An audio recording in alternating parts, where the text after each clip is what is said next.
The cleaner's hand brushed my elbow as I passed the hallway junction near Conference A. "Ma'am," he said, voice low like he'd been coached to whisper bad news.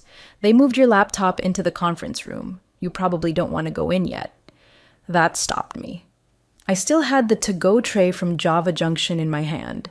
2 black coffees, 1 decaf mocha, and a tea for Marcy at reception, who always seemed like she was balancing tears and toner cartridges. My badge, clipped neatly to my blazer, had just failed twice at the side entrance. I'd chalked it up to a random system update. But the cleaner, Elias, I think his name was, had this look. Not panic, not even urgency. Just this slow, quiet warning. A kind of human firewall. The kind of expression that says, you're about to witness your name being used like a credit card by someone with zero balance. If you're hooked already, and trust me, this story only gets messier, uglier, and more satisfying. Don't forget to subscribe and like the video. You'd be surprised how much it fuels the team to keep digging up stories like these from the bowels of corporate betrayal.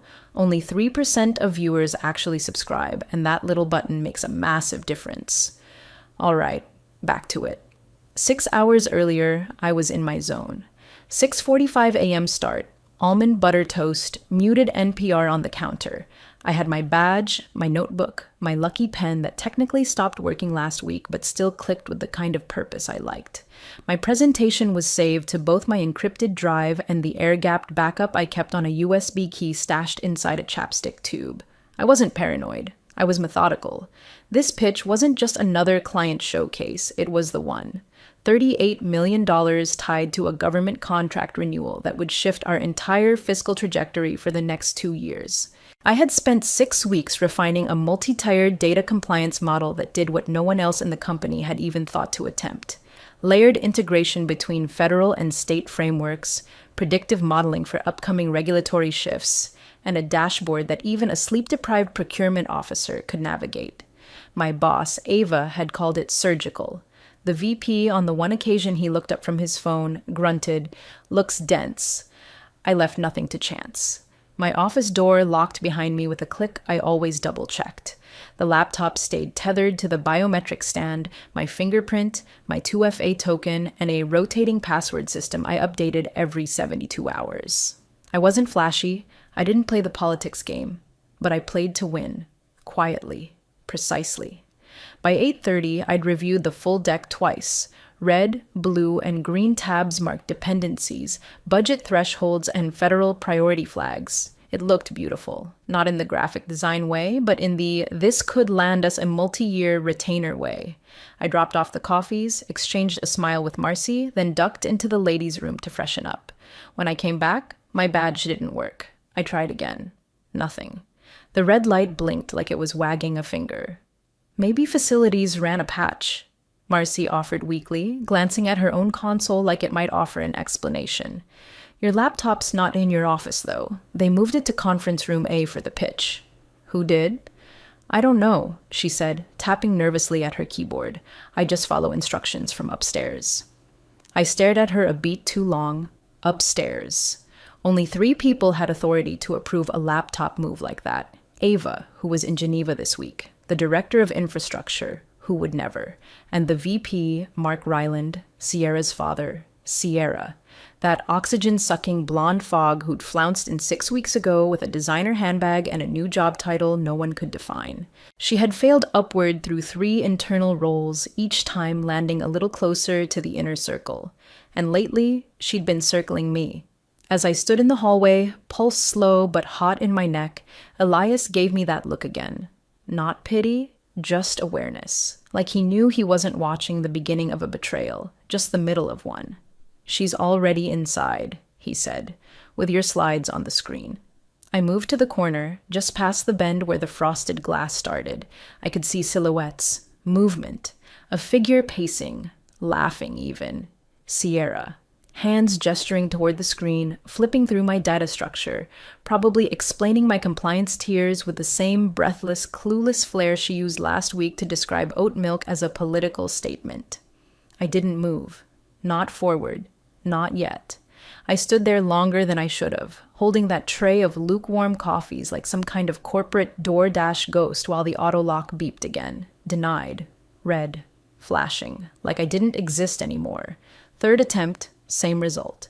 My badge, the one I'd worn for 4 years straight, clipped faithfully to every blazer I owned, was suddenly just a piece of plastic. Not a system error, not a glitch, an erasure.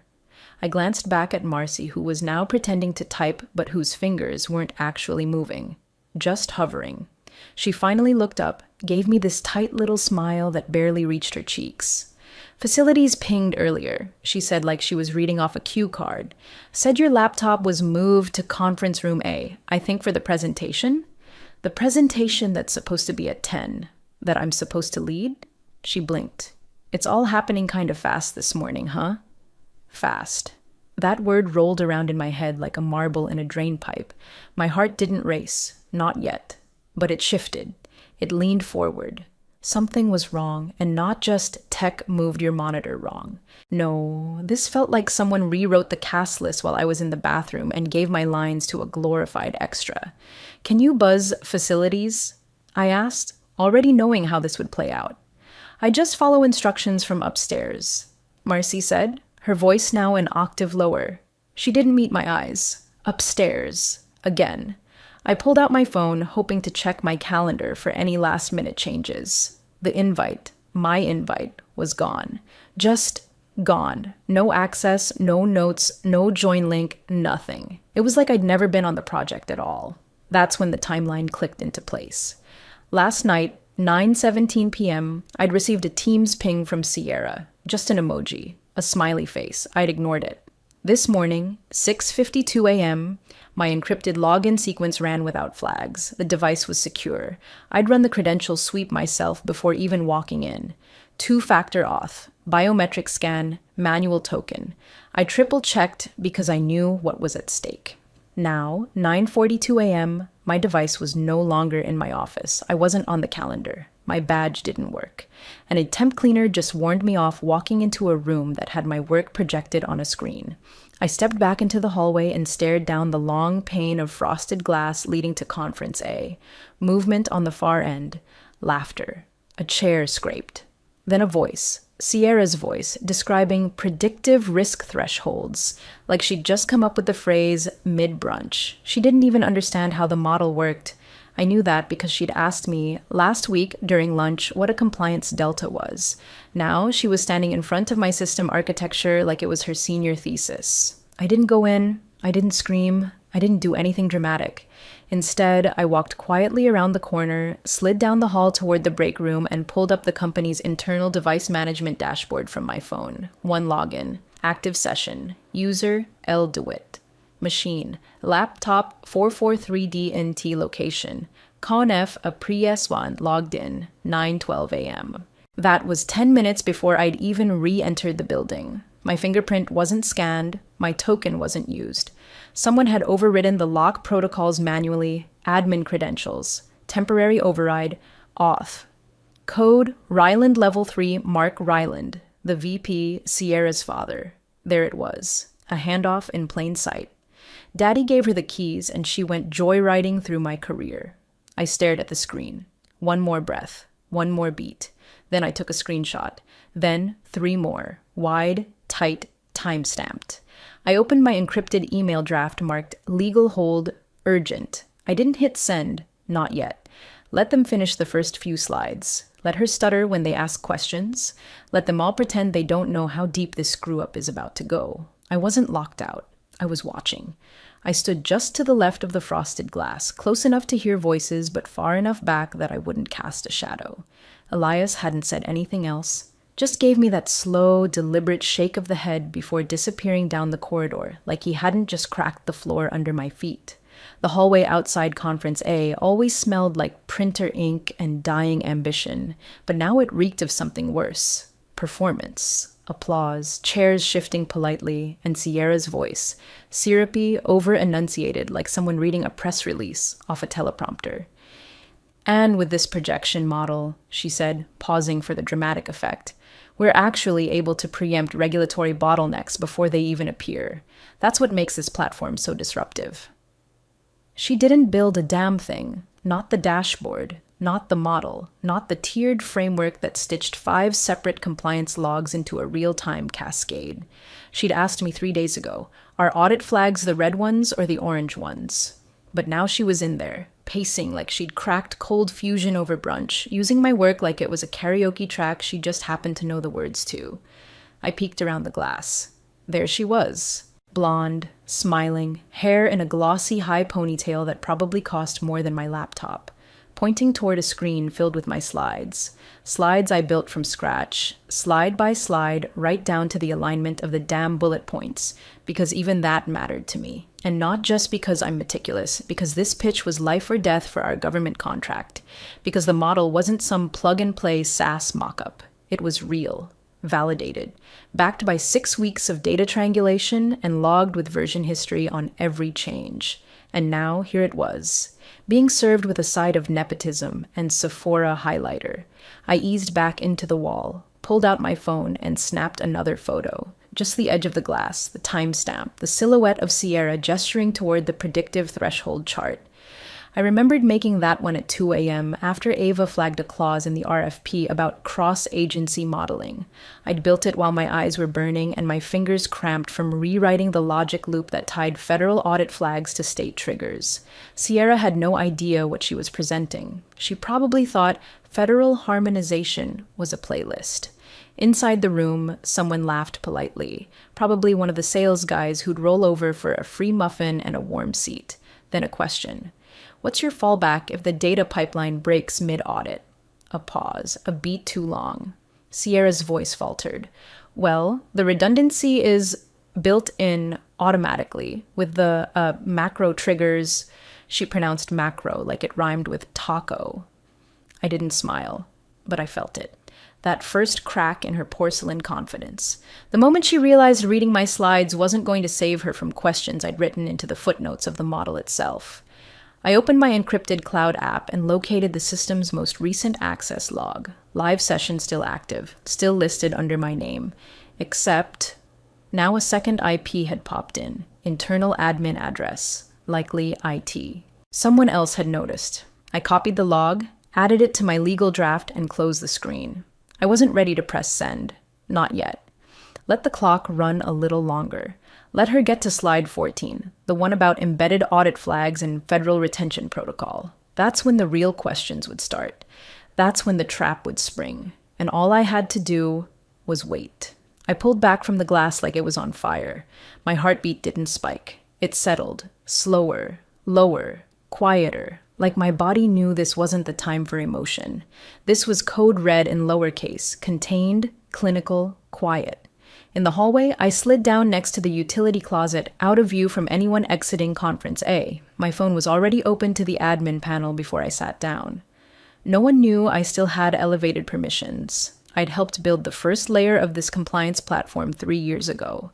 They never revoked my back-end access because no one really understood what I built well enough to maintain it without me. Session. Active. Device. Laptop. 443D into user. Elduit. Logged in. 9:12 a.m. IP. Internal node. Conf Aprius 1. I hadn't been in that room all day. I drilled deeper. Biometric check. Bypassed.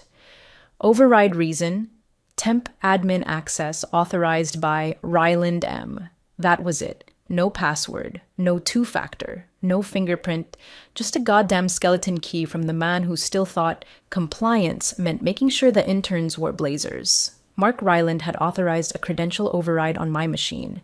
His daughter had walked in and opened it like she owned the place. And now she was presenting a system that would have thrown red flags if anyone else had done what she just did, accessing restricted code under someone else's login. I leaned my head back against the wall, just long enough to feel it hit. Not the betrayal. No, that had already curdled into something more useful, more surgical. This wasn't just personal theft. This was a federal vendor system. And what Sierra just did, accessing a system using falsified credentials tied to my security clearance, was a reportable breach, an actual legal trigger, and we were mid-contract renewal. I opened my screenshots folder and took 7 captures. Active session with my name, Device ID tied to the conference room, biometric bypass with admin override, access timestamp, session duration, list of accessed files, the flagged override log with Ryland's name in plain text. I opened the legal shared inbox, compliance escalation. Subject, urgent, unauthorized access, active session. Under compromised credentials. I attached the screenshots, copied the raw log string into the body, and added one line of text. System accessed via temp admin override. I am not currently in possession of this device. Logged location, CONF UPR-ES1. Risk of misrepresentation in federal context. Recommend immediate escalation. I didn't CC anyone. Not Ava. Not IT. Just legal. Let them figure out who else needed to be looped in. I hit send. It was done. The trigger was pulled. Back inside Conference A, Sierra was still talking. I heard her say something about interoperable audit workflows, and it took everything in me not to laugh out loud. I had coined that phrase. Literally. It didn't even exist until I'd stitched 3 separate systems together with custom middleware 2 weeks ago, and now she was regurgitating it like a 3rd grader delivering lines for a play she hadn't rehearsed. I glanced at the internal activity feed. A second session had just opened. Legal. They were inside the system now, scanning the same logs I just sent. 3 minutes later, the presentation room went silent. Not applause silence, not question silence, the kind of silence that happens when someone walks in uninvited and doesn't ask permission to speak. That was legal. They'd just entered the room. I didn't move. I didn't need to. I'd already detonated the first charge. The rest would fall like clockwork. The click of heels on laminate was sharp, fast, and completely out of place in that room. Legal doesn't attend presentations. They don't do walk-ins. They don't make noise unless someone's already bleeding. But the second those footsteps crossed the threshold of Conference A, the room, full of forced smiles and surface-level nods, shifted like a dropped tray. I heard it from the hallway. The inhale, the chair legs scraping, the confused shuffle of someone realizing the temperature had just dropped 20 degrees. I couldn't see her face, but I knew it was Christine Evers, lead compliance counsel. You don't forget the sound of the woman who wears tension like perfume and files her nails while quoting vendor clauses from memory. She didn't bother to clear her throat. She just walked in, laptop under one arm, and said to the room calmly, "So, who logged in under her credentials?" Silence. Not the awkward kind. Not even the guilty kind. The, "oh, we're all in trouble now" kind. I pictured the slide on screen, slide 14, where the live model syncs with federal retention protocols. It pings an active session. And that session was still under my name. Sierra, from what I could hear, let out a sound like a cough and a stutter trying to mate. I'm not sure what you mean," she said. And just like that, her tone cracked. The airy confidence from before evaporated in 5 syllables. Christine didn't move. "The session ID tagged to this live model is registered to Lauren DeWitt," she said. The words clean, surgical. "Biometric override was used this morning under admin access. Can anyone in this room confirm they had authorization to use her device?" Still nothing. I imagined the VP, Mark Ryland, sitting frozen like a man who just realized he parked on train tracks. The kind of guy who thought being tall and loud made him untouchable. I pictured the red crawling up his neck, that vein above his left temple twitching while he decided whether to lie or stall. Christine didn't wait. "Where is Lauren DeWitt right now?" That one landed, because I wasn't there. I hadn't entered. And someone probably important, was just now realizing that was a problem. I slid further down the hallway, pressed against the wall, still out of sight. Let it unfold. Let every single person in that room come to the same slow, horrifying realization. They were witnessing a federal contract pitch using misappropriated credentials, under false attribution. And that wasn't just unethical. That was actionable. I opened my phone and refreshed the legal inbox. Auto response. Escalation logged. Audit event flagged. IR team dispatched. Translation. Christine wasn't alone. It was behind her.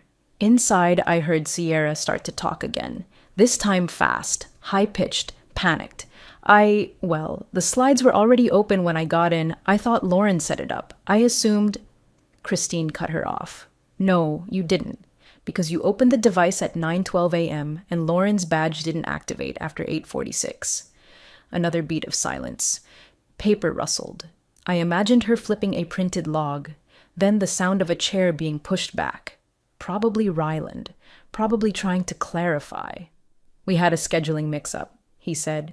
His voice, usually booming with performative certainty, was lower now. There was a delegation error, no ill intent.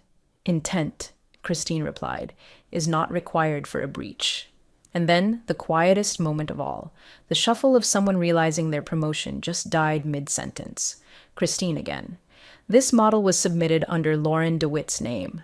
The credential chain still lists her as sole architect, and yet she's not here. I didn't smile, but I did stand up. Just a little straighter, just a little colder. Let them squirm. They hadn't seen me yet, but they would. The door was still propped open when I stepped into Conference A, slow and deliberate, like I had all the time in the world, because I did. That's what happens when you're holding the receipts. All eyes turned. Christine looked up first, and in her expression, I saw exactly what I needed: recognition and relief. Sierra froze mid-sentence. Her hand was still awkwardly raised, like she'd been gesturing to a point she no longer understood. The VP stiffened in his chair, eyes flicking between me and his daughter like maybe he could still spin this. But even the sales guy in the corner had leaned back, lips parted, watching like he knew the script had just flipped.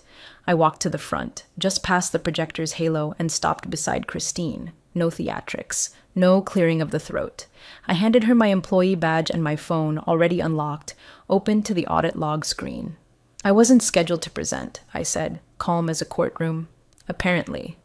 Christine took them without a word, scanned the log with one practiced sweep, and nodded once. Thank you. She didn't need to ask if I'd built the model. She didn't need to ask if the laptop was mine. Everything had already answered that for her.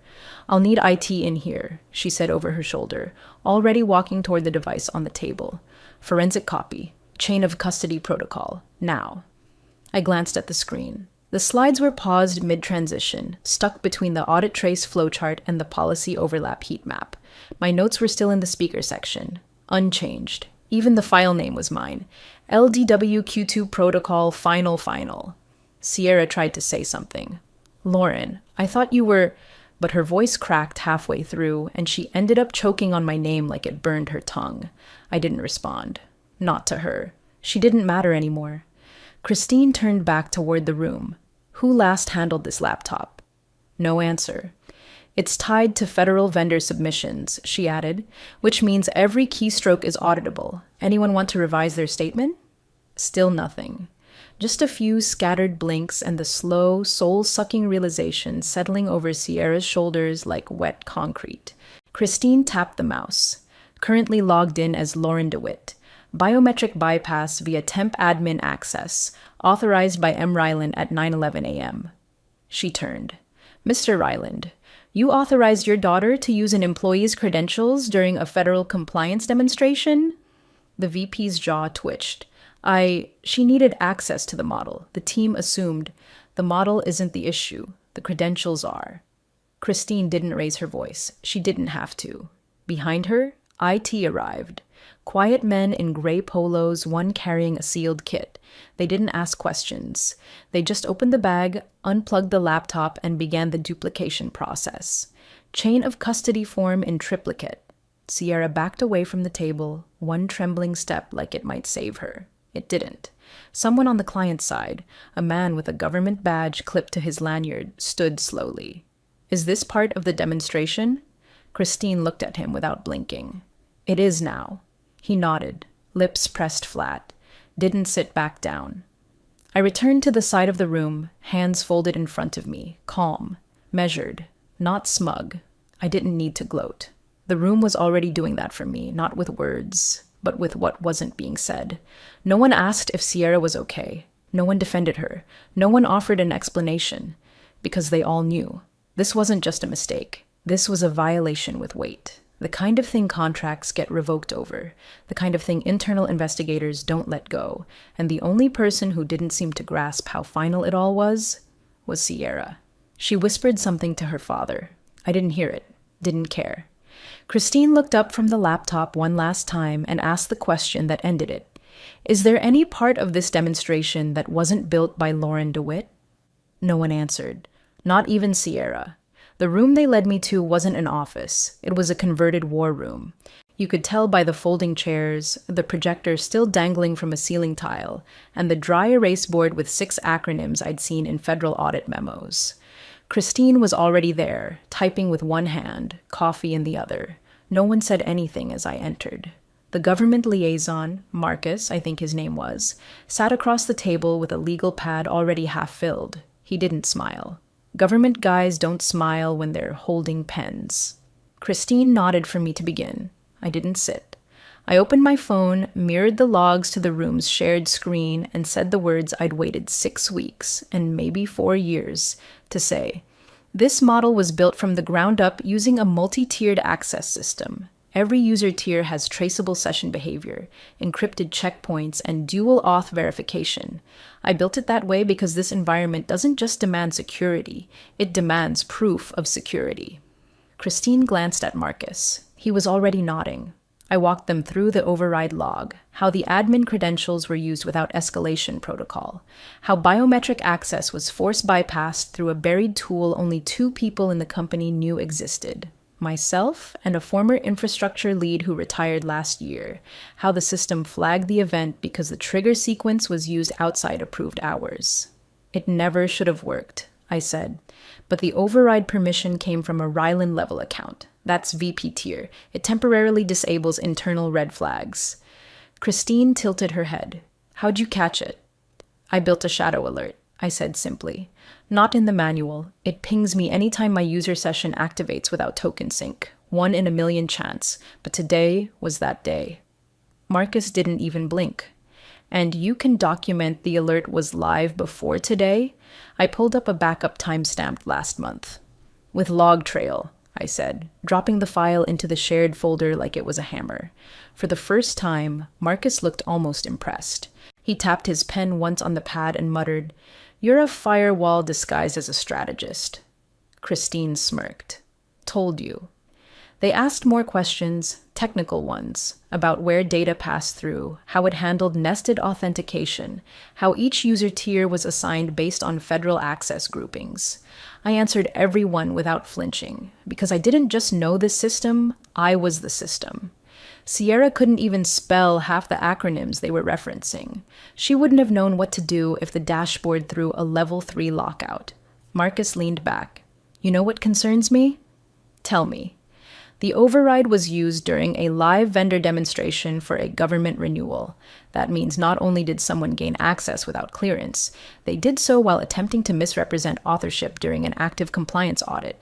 If you hadn't flagged it, and this got past our team, it would have been considered soft fraud, Christine finished, voice sharp. We'd be in violation of Section 14 under the Integrity Clause. He looked at her, then back at me. This wasn't just sloppy. It was calculated and stupid. Christine stood. We've already started internal response. Sierra Ryland has been suspended pending full investigation. Mark Ryland has been asked to step aside during the review, effective immediately. I didn't smile, because I wasn't surprised. This wasn't victory. Not yet. But it was the edge of it. The part where the ground evens out and you stop climbing. The part where the ones who tried to climb over you start realizing they're standing on quicksand. Christine slid a folder toward me. You'll be the primary on the renewal moving forward. We've already told procurement. They've approved it. Marcus folded his hands. We'll be recommending continued engagement, but with one condition. I looked up. He said it flat. Lauren DeWitt remains project lead, or we walk. I finally sat down. No rush, no gloat, just gravity. Justice, 1 inch at a time. The badge scanner turned green before I even touched the door. I didn't flinch this time. No double take, no second attempt, no quietly standing in a hallway like I didn't belong. It just opened, like it always should have. Inside the boardroom, no one stood when I entered. But they didn't look away either. There was a hush to it, like everyone knew we weren't just here to talk about a contract. We were here to correct something that had already blown past politics and landed squarely in the territory of risk. Christine sat at the head of the table, flanked by two outside counsel and a silent IT rep whose lanyard had a red stripe on it, security clearance verified. Across from her sat Marcus from the agency, back again, tie looser this time but eyes just as sharp. I wasn't even halfway to my seat when he gave the smallest nod, just enough for me to register. You're not a guest anymore. Sierra wasn't there, Mark Ryland wasn't there either. Nobody said their names, but two empty chairs were hard to miss. I placed my notebook gently on the table, same color-coded tabs, same pen tucked inside, and opened to the page labeled Final Federal Renewal Presentation Version. The file was already mirrored on the projector, this time with my name and title clean across the intro slide. Lauren DeWitt, Senior Data Strategist. Federal Compliance Lead, no footnotes, no attributions, no joint work nonsense. Mine. Christine cleared her throat and began. For the record, we are opening this session as a compliance board-level review of contract conduct and vendor positioning. Her voice was dry, surgical, exactly how it needed to be. There is clear misuse of credentials and attempted misrepresentation in a federal context. She read aloud from the printed memo. This not only violates internal data protocols, it intersects directly with our obligations under Section 14 of the Integrity Clause, tied to our vendor renewal with the Department of Interagency Audit Review. Someone coughed. No one made eye contact. Marcus didn't flinch. The agency, he said plainly, has reviewed the submitted materials, audit logs, and security triggers, along with Ms. DeWitt's documentation of the unauthorized access. He looked at me, then at the table. We are awarding the renewal, but with a stipulation. And there it was. The tension in the room shifted. Not panic, but preparation. Everyone knew what was coming next. He said it evenly, without theatrics. Lauren DeWitt remains project lead, or we walk. Silence. The kind of silence that makes careers end and reorganizations begin. The CFO leaned in, just a breath from his mic. Understood, he said quickly. Christine closed the folder. I tapped the projector remote and started my deck. No apology for the delay. No cute banter. Just data. Layered. Clean. Aggressive in its clarity. I showed the updated forecast now that the model had been decoupled from all unauthorized edits. I pointed out how the federal threshold module had self-corrected when Sierra fumbled slide 14 last time, thanks to a recovery protocol I wrote at 2 a.m. on a Sunday 2 months ago. There were nods, notes taken, but no praise, and I didn't need it. Because this wasn't a performance. This was a correction. This was what happens when someone tries to erase your name and learns the ink doesn't wash out.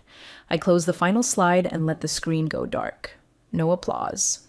But the room sat a little heavier, like something just clicked into place that had been broken for a long, long time.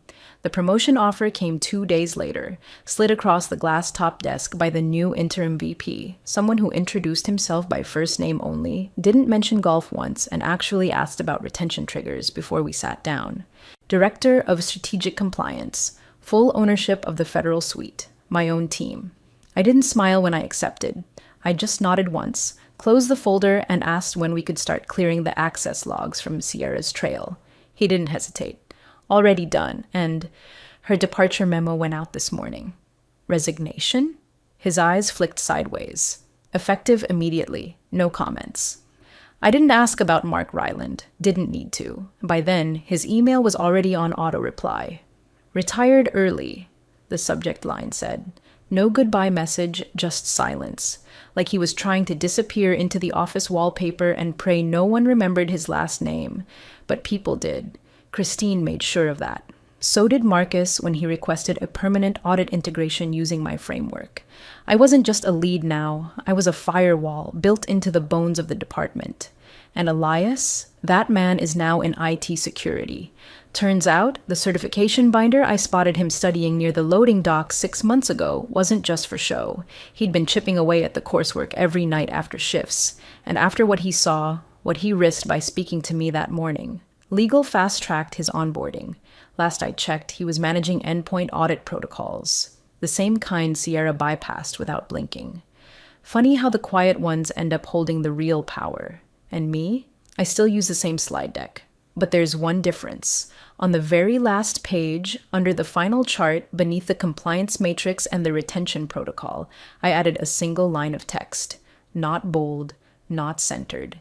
Just there, at the bottom right corner, like a watermark. Integrity isn't silent, it's time-stamped. No applause, no banners, no company-wide blast. Just that slide, just the truth. And now, every time someone opens it, they see my name, right where it always belonged.